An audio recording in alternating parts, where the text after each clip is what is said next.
चलिए जी, आज हमने पढ़ना है सिम्पैथोलिटिक ड्रग्स। सिम्पैथोलिटिक ड्रग्स वो होती हैं जो कि सिम्पैथेटिक सिस्टम को इनएक्टिव करती हैं या ब्लॉक करती हैं। ठीक है, पहले हमने पढ़े थे सिम्पैथोमाइमेटिक्स जो कि उसको स्टिमुलेट करती हैं, लेकिन अब जो अल्फ़ा रिसेप्टर और बीटा रिसेप्टर को इनहिबिट करेंगी, उनके एंटागोनिस्ट इफ़ेक्ट लाएंगी, उनको हम कहते हैं सिम्पैथोलिटिक ड्रग्स या एड्रेनोसेप्टर ब्लॉकर्स या फिर एड्रेनोसेप्टर एंटागोनिस्ट। ठीक है, कोई भी हम इसमें से कोई भी आपको टर्म वो देते हैं कि आप इनके नाम बताएं, तो हमने फर्दर जो है उसको क्लासीफाई करना है। अब हम बात करते हैं कि एड्रेनोसेप्टर जो एंटागोनिस्ट होते हैं वो कौन कौन से होते हैं। हमें पता है कि हम पहले पढ़ के आए हैं कि दो तरह के रिसेप्टर होते हैं, अल्फ़ा और बीटा।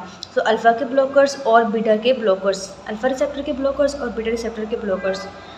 चलिए जी, अब हम इसको क्लासीफाई करते हैं फर्दर क्लासिफिकेशन सेम सिम्पैथोमाइमेटिक्स की तरह ही होगी कि अल्फ़ा ब्लॉकर्स को हम फर्दर जो है वो दो में डिवाइड करेंगे, एक होगा सिलेक्टिव और एक होगा नॉन सिलेक्टिव। सिलेक्टिव मींस कि वो जो है अल्फ़ा ब्लॉकर्स वो डायरेक्टली जो है उस रिसेप्टर को इनहिबिट करे। सो अल्फ़ा 1 के इनहिबिटर्स पढ़ेंगे हम, और इसके अलावा अल्फ़ा 2 के इनहिबिटर्स पढ़ेंगे।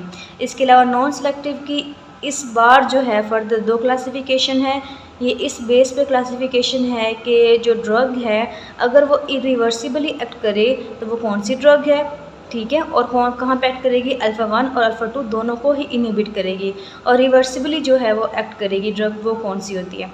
इरिवर्सिबल का मतलब ये है कि इसके इफ़ेक्ट को रिवर्स नहीं कर सकते किसी भी सूरत में, लेकिन इस ड्रग का जो इफ़ेक्ट है वो रिवर्स हम कर सकते हैं। चलिए जी, अब हम क्लासीफाई किया है हमने अल्फ़ा ब्लॉकर्स को। तो अल्फ़ा ब्लॉकर्स में जो है वो कौन से है, अल्फ़ा 1 सेलेक्टिव और अल्फ़ा 2 जो है ना सेलेक्टिव। सो अल्फ़ा 1 इनहिबिटर्स कौन कौन से हैं, आपने ये बात याद रखनी है कि अल्फ़ा 1 के इनहिबिटर्स हैं सिन। ठीक है, जो सिन पे एंड होंगे वो सारे के सारे अल्फ़ा 1 के ब्लॉकर्स हैं। अब अल्फ़ा 1 के क्यों है, यहाँ पे आई है, मीन ये 1 है, तो यहाँ पे ये 1 है। ठीक है, सो इस तरह से हमें याद रखना है कि अल्फ़ा 1 के जो ब्लॉकर्स हैं वो सिन पे एंड होंगे वो सारे होंगे, जैसे प्राजोसिन, डेक्सासोसिन, टेराजोसिन और टेम्सुलोसिन। ठीक है, इनके हमने यूजेज बाद में पढ़ने हैं, लेकिन हमने ये याद कर लिया है कि हमारे जो अल्फ़ा 1 के ब्लॉकर्स हैं वो कौन कौन से हैं। उसके बाद हम बात करते हैं अल्फ़ा 2 ब्लॉकर्स की। सो अल्फ़ा 2 ब्लॉकर्स में जो है वो दो तरह के ड्रग्स है, एक है यूहिम्बीन और एक है मिर्तज़ापीन। ये इतनी ज़्यादा इंपॉर्टेंट नहीं है, लेकिन ये जो है ये बहुत ज़्यादा इंपॉर्टेंट है, इनके यूजेज भी बहुत जो है ना वो इम्पॉर्टेंट है। फिर हम बात करते हैं नॉन सेलेक्टिव की। सो नॉन सेलेक्टिव में जो है वो आएगी इरिवर्सिबल और रिवर्सिबल, दोनों के नाम ही पीपी से स्टार्ट होंगे। सो इरिवर्सिबल में फेनोक्सीबेंजामीन और जो है रिवर्सिबल में फेंटोलामीन। ठीक है, फेंटोलामीन और फेनोक्सीबेंजामाइन।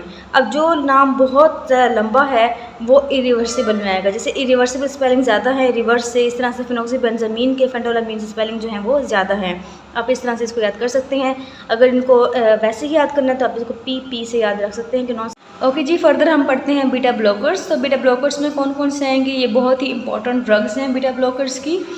बीटा ब्लॉकर्स में कौन कौन सी आएंगी, एक आएगी सिलेक्टिव और एक आएगी नॉन सिलेक्टिव। तो सिलेक्टिव में वही बात होगी कि बीटा 1 को इनहिबिट करे और बीटा 2 को इनहिबिट करे, और सिलेक्टिव होगी। नॉन सिलेक्टिव में कौन कौन सी हैं, बीटा 1 की drugs they are very very important, and non selective जो है ये भी बहुत ज़्यादा इंपॉर्टेंट है, इनके नाम याद रखने भी बहुत ही इंपॉर्टेंट है। अब आपने ये बात याद रखनी है कि बीटा ब्लॉकर्स में जो ड्रग्स आती हैं वो मोस्टली जो है वो कौन सी होती हैं, लोअर वाली ड्रग्स आएंगी, सारी जो लोअर वाली ड्रग्स हैं वो आएंगी।